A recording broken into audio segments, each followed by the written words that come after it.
South Africa's intelligence agencies have been shrouded in controversy for decades, but hopefully this is all about to change. President Cyril Ramaphosa has announced plans to turn around the intelligence agency of this country. He's, of course, basing this on the report and recommendations of the high-level review panel on the State Security Agency, which was chaired by former Minister Sidney Mufamadi. My name is Vuyo Mvoko, holding the fort for Aldrin St-Pierre and Nicholas Bauer this morning. The Politbureau is now in session.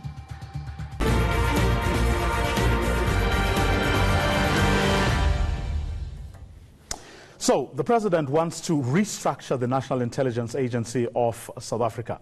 This is what he said in Parliament on Thursday about this. Among the steps we will take to reconstitute a truly professional national intelligence capability, whose task must be to defend and protect the people of South Africa and not any party political official. The steps that we will take will be the re-establishment of the National Security Council, which will be chaired by the President, in order to ensure better coordination of the intelligence and security-related functions of the state.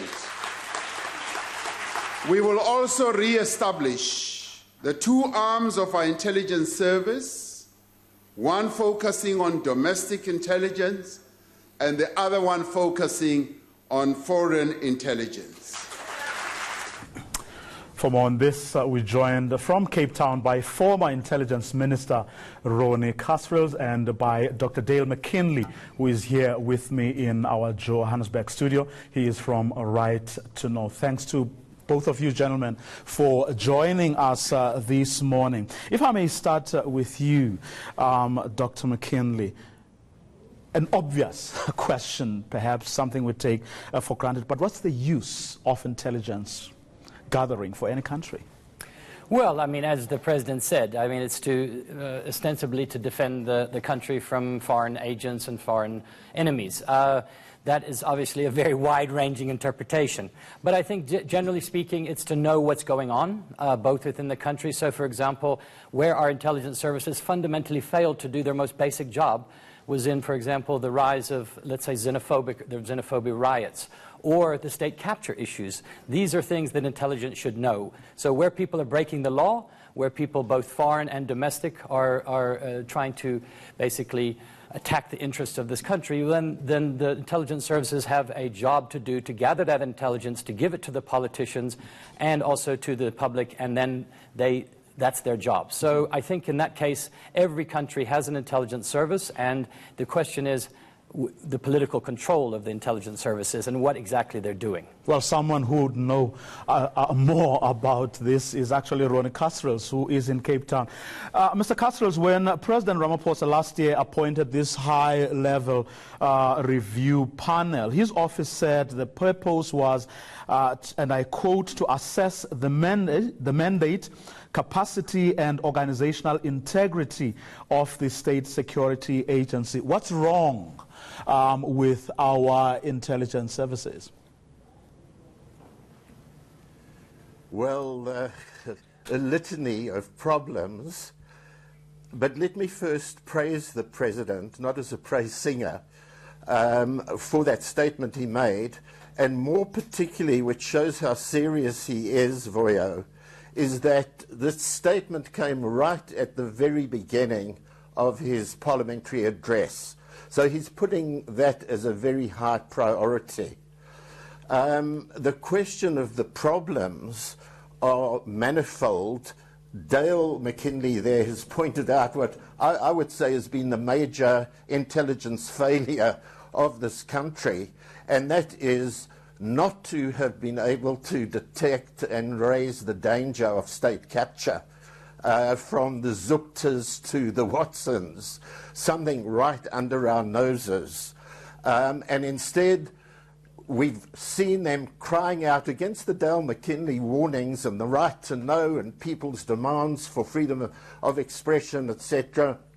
and to know what's happening with intelligence, this incredible shroud of secrecy, so that what's going on with it, the failures, the politicization, the factionalism, the sheer inefficiency, and I note the President talking about the need for professionalism, but it's been manifest, and key to it has been politicization within, looking for the political succession, looking at legitimate political activity. The protests of our people had been raised to the level of its foreign intelligence, espionage, interference, and the like.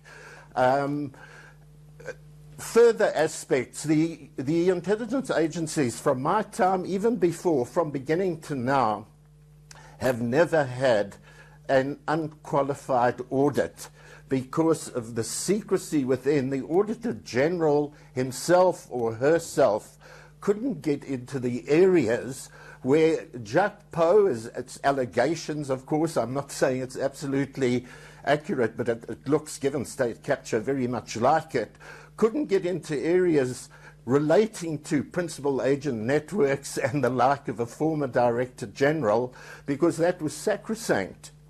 And what we want to see from the President in terms of opening the whole thing up would be to deal with aspects like that, to deal with the Inspector General's powers, which have been limited. We've even seen a former Director General moving to remove the security clearance of an Inspector General. We've seen a docile Parliamentary Oversight Committee.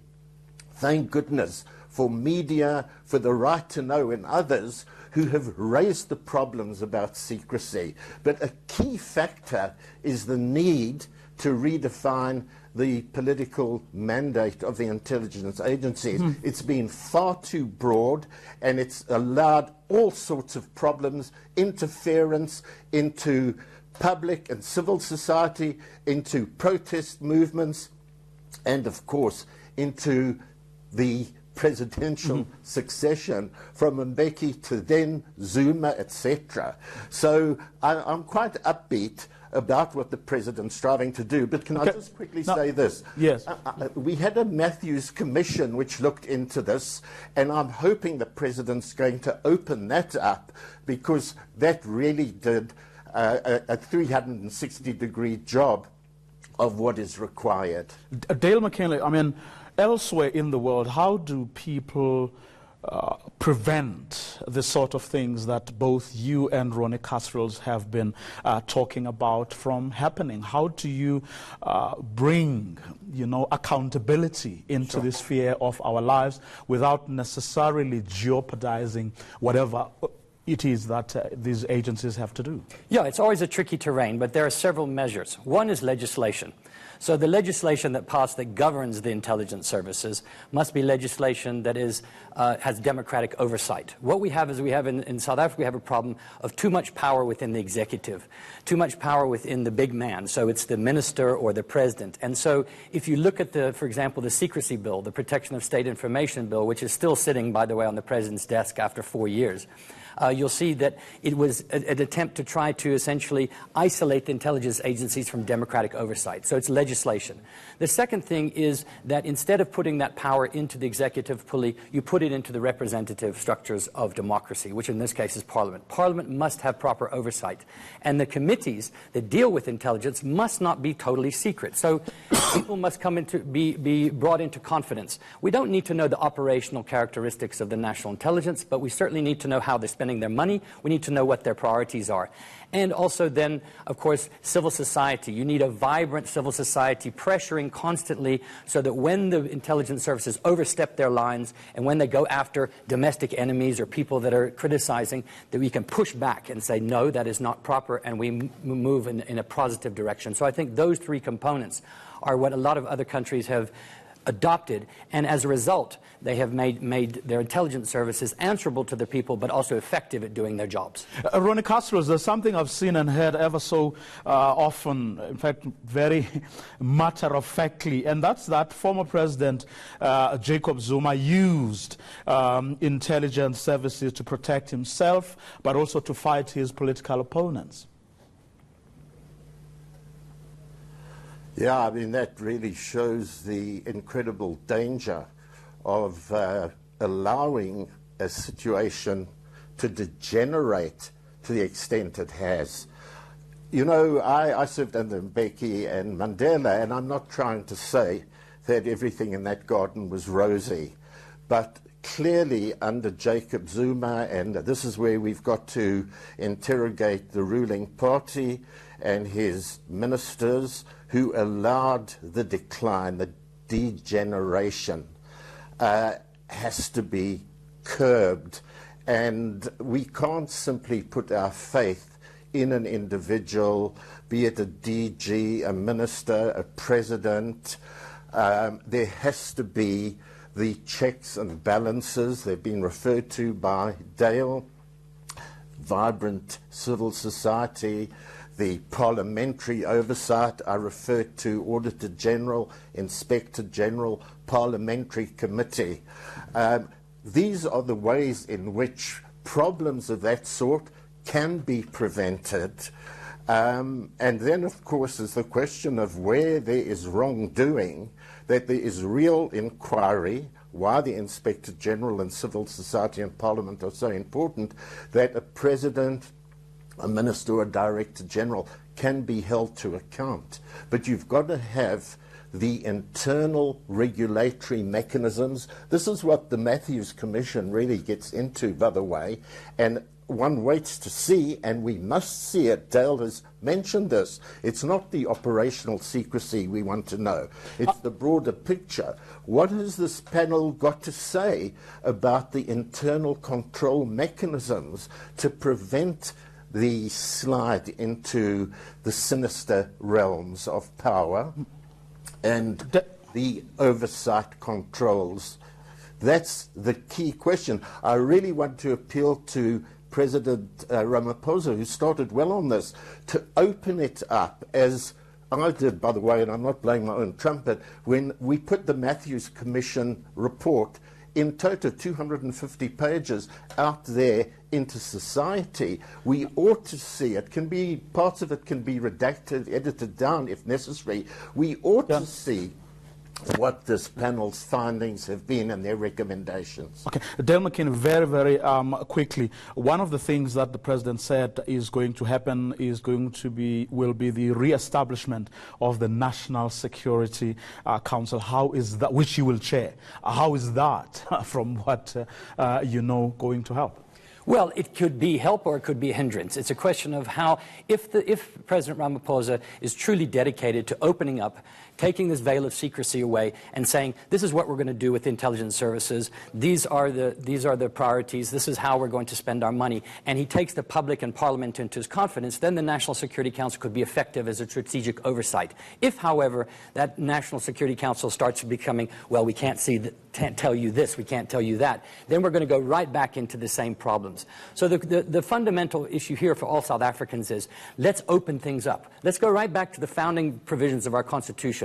Secrecy is the absolute exception. Openness is the prerequisite for a meaningful democracy. The intelligence services have been the heart of the rot that we've experienced in our country that must be tackled, and it must be tackled now and openly. And when if the president is serious about that, then his National Security Council, his division of the domestic and foreign intelligence will be a positive move, but only to the extent that he makes that intelligence services do what it's supposed to do and keep them, as the army should be, in the barracks, so to speak. That they do their job, and that's what they do. Mm-hmm. Well, Ronnie Castros, very briefly, I mean, but isn't intelligence gathering by the state, by nature and definition, anti-democratic, and we're bound to have these sort of things irrespective of who is in charge?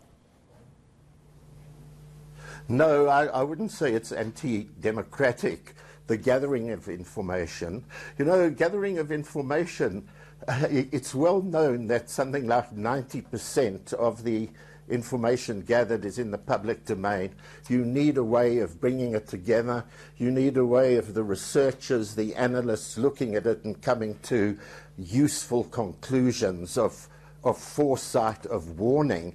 It's a small area, and of course this is the grey area, where things like surveillance, interception, secret ways of obtaining information come in, which in society is necessary. You know, if you're running society, there are dangers there, whether it's from external espionage or internal aspects of insurrection, etc., etc. That's why we need very, very strong internal mechanisms of control and external oversight. Okay. It's never going to be perfect, but if we can get that and the openness that is required, then it can work absolutely for the benefit of the people. Okay. Quick parting shot, Dale McKinnon? The parting shot here that I would say is that we would appeal to the president. He's made his declarations. This is the beginning. See it through, President Ramaphosa. Let's change the intelligence services. Let's change the necessary legislation. Bring democratic oversight, and let's take that out of the picture in terms of our state capture and our corruption. Once we take the intelligence services and we make them democratically accountable, we're going to have a much better country. Thank you very much. Thanks to both our guests, Dale McKinley and, of course, Ronnie Castros. When we return, the president's plan on ESCOM, can it work, and why is it necessary if it is? More on that in just a moment.